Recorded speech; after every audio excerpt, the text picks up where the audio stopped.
I'm live. I'm outside, so I thought I read this outside. I'm reading Greene's The Comedians. It was published in 1966 and describes the story of three men. The comedians are Mr. Smith, the presidential candidate, Mr. Jones, who calls himself Major Jones, and Mr. Brown, who tells the story, which largely plays on Haiti. Mr. Brown owns a hotel.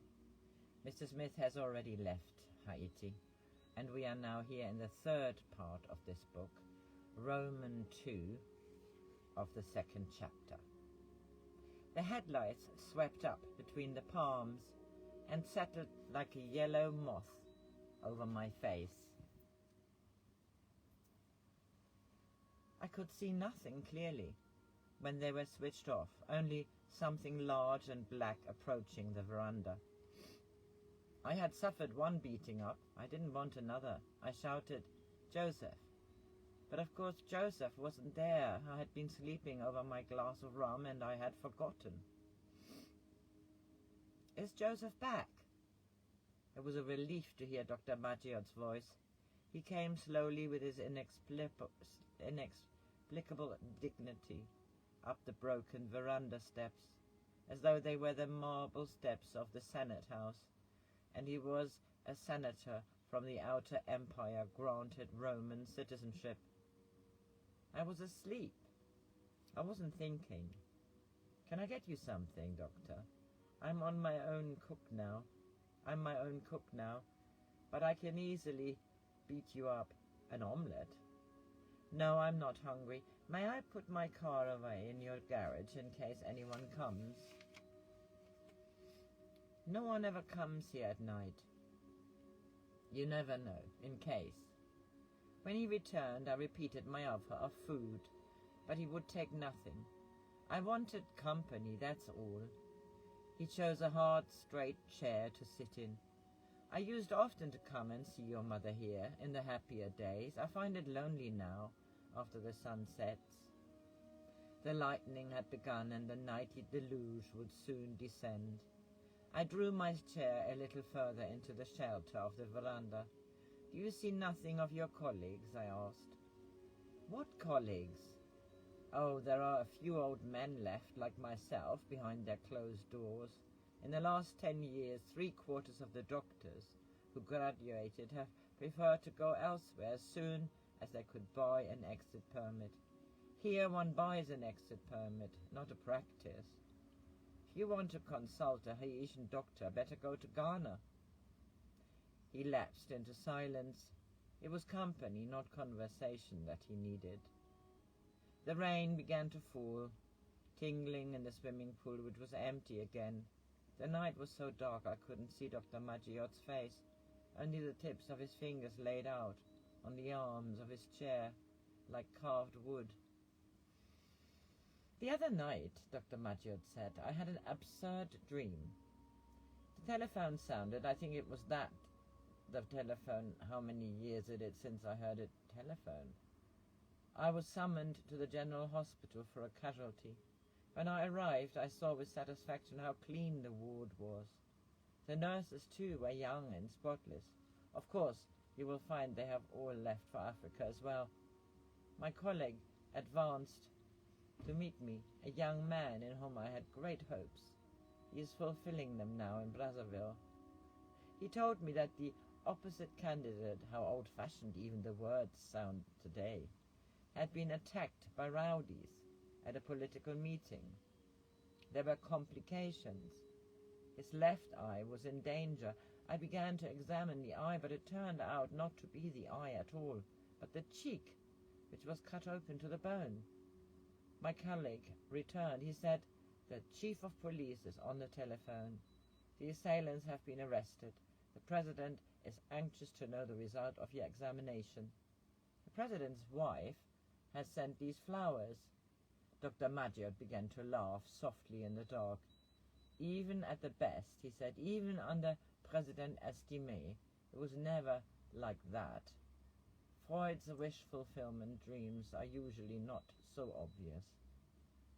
Not a very Marxist dream, Dr. Maggiod, with an opposition candidate.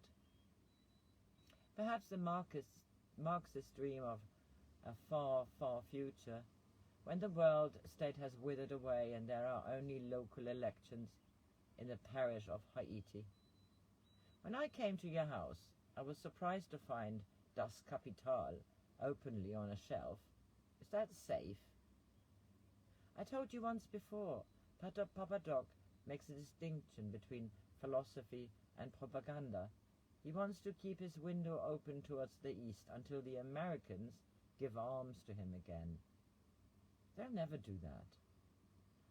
I will make you a bet of 10 to 1 that, in a matter of months, relations are healed, and the American ambassador returns. You forget, Papa Doc is a bulwark against communism. There will be no Cuba and no Bay of Pigs here. Of course, there are other reasons Papa Doc's lobbyist in Washington is the lobbyist for certain American-owned mills. They grind flour for the people out of imported surplus wheat. It is astonishing how much money can be made out of the poorest of the poor with a little ingenuity. And then there's the great beef racket. The poor here can eat meat no more than they can eat cake. So I suppose they don't suffer when all the beef that exists goes to the American market. It doesn't matter to the importers that there are no standards here of cattle raising. It goes into tins for underdeveloped countries, paid for by American aid, of course. It wouldn't affect the Americans if this trade ceased, but it would affect the particular Washington politician who receives 1 cent for every pound exported. Do you despair of any future? No, I don't despair. I don't believe in despair, but our problems won't be solved by the Marines. We've had experience of the Marines. I'm not sure I wouldn't fight for Papa Doc if the Marines came. At least he's Haitian. No, the job has to be done with our own hands. We are an evil slum floating a few miles from Florida, and no American will help us with arms or money or counsel. We learned a few years back what their counsel meant. There was a resistance group here who were in touch with a sympathizer in the American embassy. They were promised all kinds of moral support, but the information went straight back to the CIA, and from the CIA, by a very direct route, to Papa Doc. You can imagine what happened to the group. The State Department didn't want any disturbance in the Caribbean. And the communists? We are better organized and more discreet than the others, but if we ever tried to take over, you can be certain the Marines would land and Papa Doc would remain in power. In Washington, we seem a very stable country, not suitable for tourists. But tourists are a nuisance anyway. Sometimes they seem too much and write to their senators. You, Mr. Smith, was very disturbed by the executions in the cemetery. By the way, Hamid has disappeared. What happened? I hope he's gone into hiding, but his car was found abandoned near the port. He has a lot of American friends, but he's not an American citizen. He's a Haitian. You can do what you like with Haitians. Trujillo murdered 20,000 of us in time of peace on the river massacre. Peasants who had come to this country for cane cutting.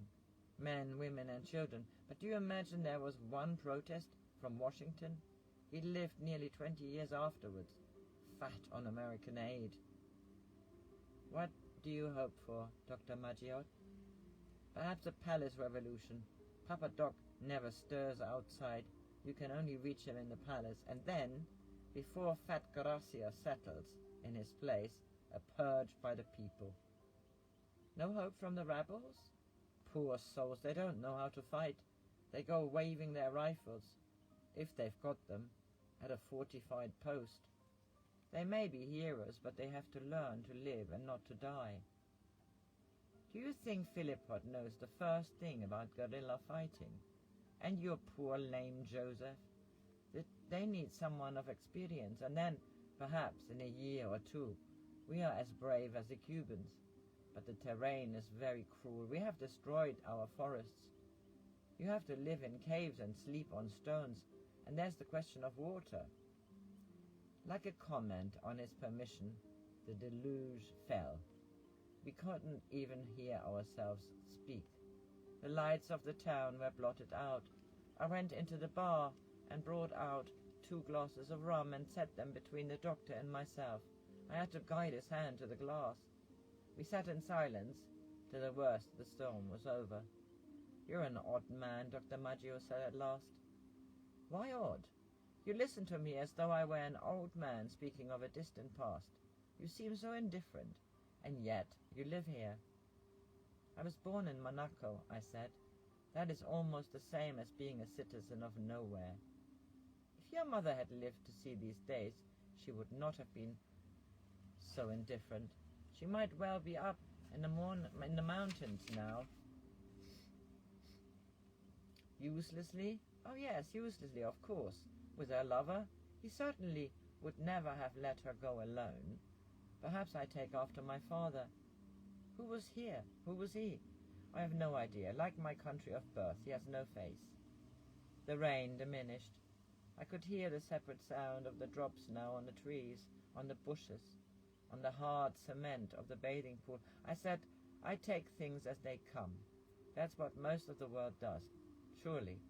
One has to live." "What do you want out of life, Brown?" I know how your mother would have answered. How? She would have laughed at me for not knowing the answer.